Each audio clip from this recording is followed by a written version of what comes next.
est une ville en constante évolution. Il y a toujours des nouveautés touristiques à découvrir. Aujourd'hui, je vais explorer un nouveau projet de prestige au cœur de la métropole. Oui, tout autour qui nous entend. Hello, bonjour Nel. Hey Laura. Comment tu vas? Bien, et toi? Ben ça va, super. Écoute, il fait beau et puis on est à Bruxelles, ma ville, donc je suis trop contente d'être là. Et en plus de ça, tout le monde sait que je suis une grande fan de bière, donc il fallait absolument que je vienne découvrir le Belgium Beer World. Par contre, ce que je trouve étonnant, c'est que ce soit ici à la Bourse. Mais la Bourse, c'est très connu pour ses escaliers. Qu'est-ce que ça t'évoque? C'est vrai que les escaliers, eh bien, ça m'évoque le fait que ce soit un lieu de rassemblement, que ce soit pour la fête ou des moments de deuil aussi. C'est vrai, mais pour nous aussi, l'association de gens se rencontrer, se rassembler, en Belgique, c'est souvent accompagné par... D'une bière, Tout à fait. évidemment. Et puis, le bâtiment, c'est un bâtiment patrimoine classé dans la zone UNESCO. Et la bière est aussi reconnue patrimoine Tout à fait. UNESCO. Oui, c'est vrai, c'est vrai. Et j'imagine qu'on a plein d'autres choses à découvrir à l'intérieur. Absolument, il y a plein d'activités. Je te suis. On n'a pas les tours de New York, on n'a pas de lumière de jour. 6 mois dans l'année, on n'a pas Beaubourg, ni la Seine. Waouh, mais c'est magnifique, dis. Bienvenue, quelle lumière! Bienvenue dans l'ancien parquet de la Bourse, qui est maintenant un joli hall, qui va être un hall public accessible à tous, C'est incroyable. entre 9h du matin et même plus tôt, 8h30, pardon, jusqu'à 10h du soir. Et puis c'est fou, moi je suis bruxelloise et je suis jamais venue ici, quoi. Mais c'était fermé au public, vous ne pouvez pas. Et d'ailleurs, les femmes ne pouvaient pas entrer Ah bon? jusqu'à 1967, imaginez. Incroyable. On trouvait que ce beau bâtiment devrait être vraiment réouvert au public et aux visiteurs parce que c'est tellement magnifique. Et donc ce lieu, on peut passer, on peut s'asseoir sur les bancs qu'on a restaurées. Vous voyez les colonnes, ils étaient couverts de 3 couches de peinture et on a trouvé ce faux marbre quasi intact sous ces couches. Magnifique. On peut découvrir des petits coins comme un petit salon café. On a aussi un coworking space. Génial. Dès le départ, on s'est dit, ce bâtiment, il faut revoir sa destination. Et on a commencé par une étude historique qui a démontré qu'il y avait plein d'activités à la Bourse. Il y avait 5000 personnes par jour qui faisaient le travail financier, mais il y avait aussi une salle de billard, il y avait un restaurant, il y avait un café même. Ah ouais. Donc, c'était quelque chose de très, très vivant. Et on voulait retrouver l'âme du bâtiment. Ben, pour nous, c'était important d'aussi intégrer les réflexions des Bruxellois. Donc, on a invité des commerçants, l'associatif autour, des habitants autour. Et ils ont déjà réfléchi à quel type d'animation ce lieu peut accueillir.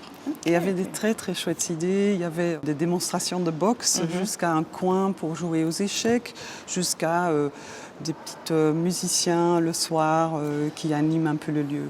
Alors, pour la suite de cette visite, qu'est-ce qu'on va faire? Ah, il y a encore toute une découverte sous nos pieds, un patrimoine caché. Je me souviens, l'héroïne. Venez voir. On y va.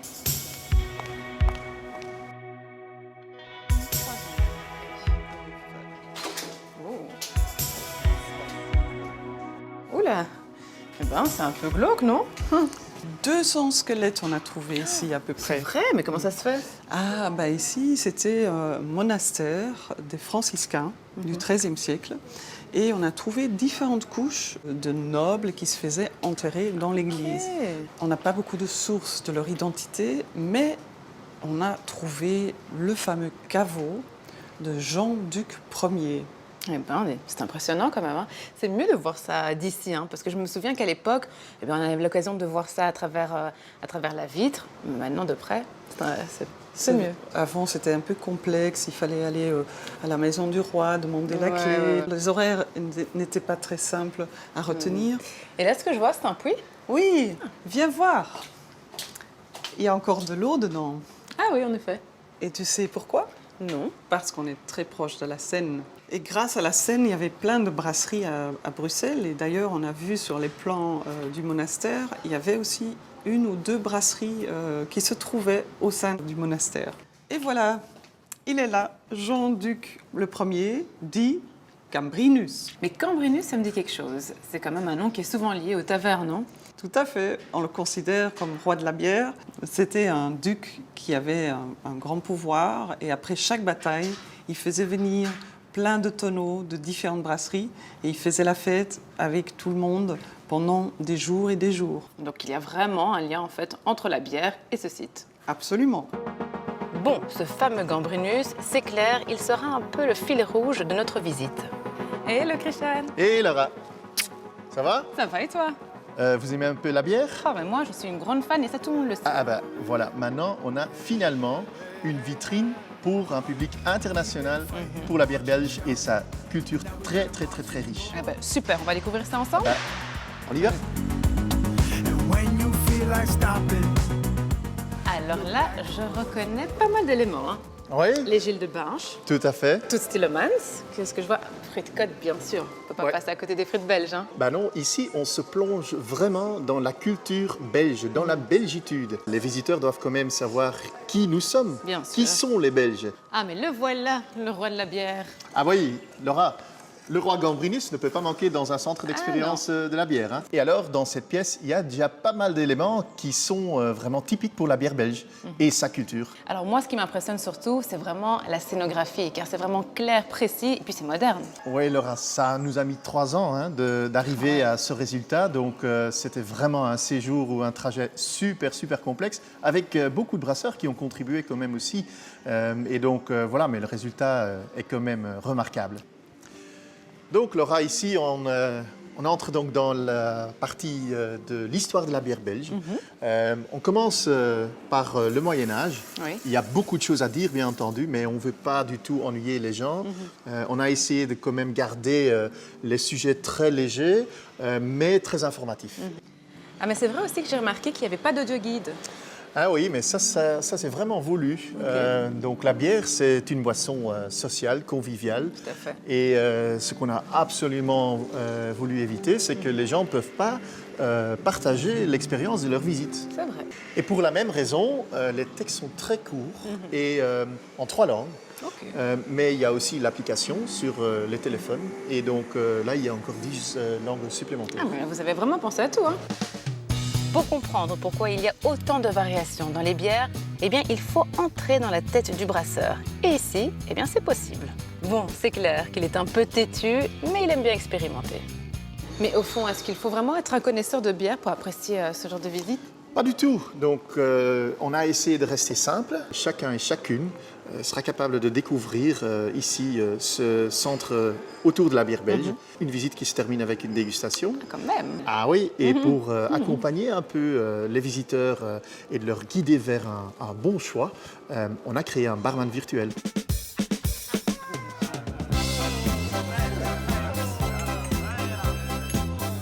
Où est-ce que je suis partie en vacances? Chef, un petit verre, on a soif. À votre santé. Oui, on va voir si elle a bien choisi. Hein. Délicieux. Une bonne bière avec ce Skybar. Rien que pour ça, ça vaut le détour. Mais j'ai vu que vous avez beaucoup de bières au fût. Hein. Ah oui, il y a 49 bières au fût et 98 en bouteille. Donc, Eh ben. il y a une bière pour tout le monde. Eh ben, santé à ça. Hein. Santé et bienvenue au Belgian Beer World. Il est temps de passer à la recette de fin de semaine. Et hop, direction Mabru, le marché matinal de Bruxelles. Là au moins, on est sûr que les commerçants nous proposeront que le meilleur du meilleur. Aujourd'hui, c'est Julien Fourneau et lui, il aime les produits frais et de saison. Amants assoiffés, déviation sur le bas-côté de souffle qui se cherche. Bon alors les amis, bienvenue dans la cuisine. Alors, bien entendu, qui dit septembre dit... Gibier. Mais non, on dit... Des moules. Des moules, bien entendu, parce que oui, c'est le meilleur mois. Enfin, un des meilleurs mois. L'accompagnement, en plus des pâtes, ça va être tout simplement une petite brochette. Moi, j'adore ça, surtout qu'avec des tomates, c'est incroyable. Oui, en août et en septembre, c'est la saison des tomates. Et pas avant, ni après. Vous allez réellement croire que je suis réellement fainéant. Parce que oui, les tomates, pour la concasser, je vais même pas les émonder. Je les coupe grossièrement. Par contre, j'y mets du sel et c'est là le plus important.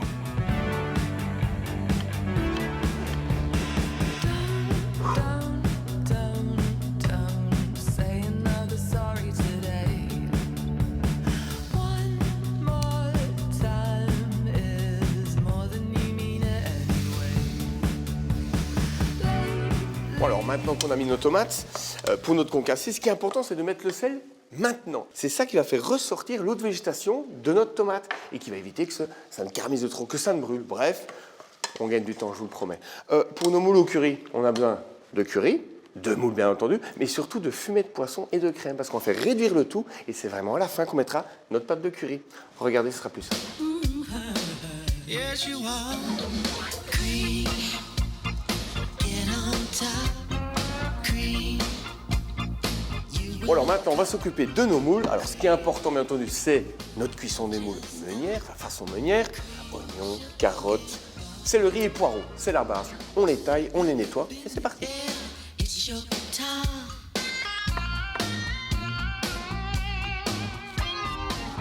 Oui je sais, je laisse la peau sur les légumes, c'est très important, c'est qu'elle a le goût, qu'elle ait les vitamines, donc laissez bien la peau sur les légumes. Et j'utilise aussi une carotte fan, c'est normal, plus petite, plus juteuse, plus de goût, bref, meilleur pour nos moules. Bon, on va laver le tout, mais pas les moules. Oui, très important, on ne lave pas les moules. Enfin, on les rince légèrement. Il faut garder ce côté iodé, ce côté mer, ce côté... Ah, j'ai déjà faim.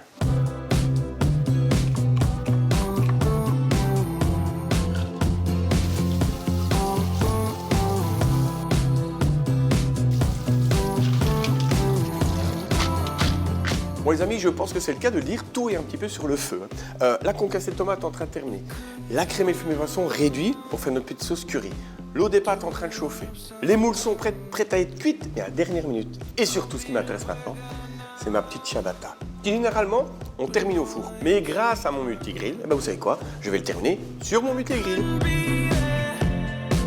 Bon alors, le dernier petit truc à savoir avant d'aller faire notre petite toast de ciabatta, ben, on va légèrement huiler. Bon alors en Espagne, généralement, ils frottent avec de l'ail et de la tomate.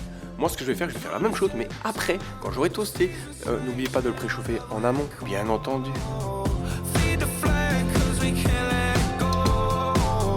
Run away while we're running in circles. Run away. Oh là là, rapide, efficace et en plus, esthétique. Oui, un côté quadrillé, un côté lisse. Je vais prendre le côté quadrillé pour frotter ma petite gousse d'ail, mais juste après qu'on sera refroidi. Bon alors les amis, je remarque que ma sauce est un tout petit peu trop épaisse. Ce n'est pas grave, limite c'est un peu fait exprès. Parce que justement, mes amis de chez la brasserie Lefebvre, eh bien, ils m'ont apporté la petite funky boîte. Eh bien, vous savez quoi? On va détendre la sauce avec la bière, qu'on va utiliser aussi pour la cuisson des moules. Toujours une solution. Lullaby, bodies killed a man. Let somebody take the blame. Bon bah maintenant, il est temps de terminer notre petite bruschetta façon Julien Lapraille. Alors on a frotté à l'ail, on va y mettre notre petite concassée de tomate à nous, d'accord, qu'on va rectifier l'assaisonnement. Ensuite, généralement, on met du parmesan. Ben, nous en Wallonie, chez nous, on a tout simplement du parmesan. Enfin non, on a la meule du plateau. Ça a du caractère et du goût.